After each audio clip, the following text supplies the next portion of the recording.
is this through touch? Are you able to, like, feel the muscle Yeah. structure and kinda where his organs are, Yeah, yeah, and you exactly. can tell just through okay. Yeah. You know what's Well, fucking nuts, dude, is you feel it move. Really?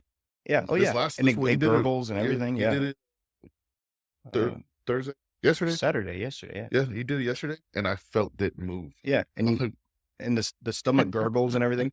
But it's not just from touch. I think another good point is I would say like 85% of chiropractic school is medical education.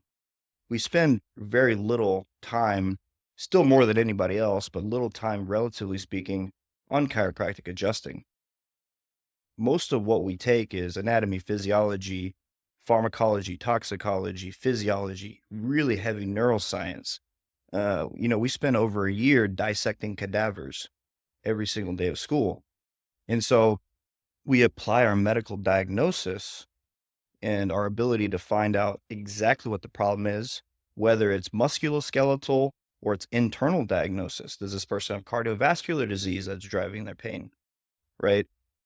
Then we come up with a treatment plan. And so I think it's really important to understand that chiropractors really are way more than bones. Now, however, there are many chiropractors that only adjust bones and they pay very little attention to being a good doctor. But when I went to school, and the school that I went to, it was way more emphasized, and the modern chiropractor's education is way more emphasized on being a good doctor. I was gonna ask, is this a new philosophy that chiropractors practice, or has this always been part of the, industry, I guess? So since the early 1900s, there's been a big schism in the chiropractic philosophy, if you will. So D.D. Palmer delivered the first adjustment in 1895. That's the guy that started chiropractic. Um, and throughout his time period, he was persecuted a lot because he was making claims that chiropractic adjustments could treat blindness and deafness and stuff like that.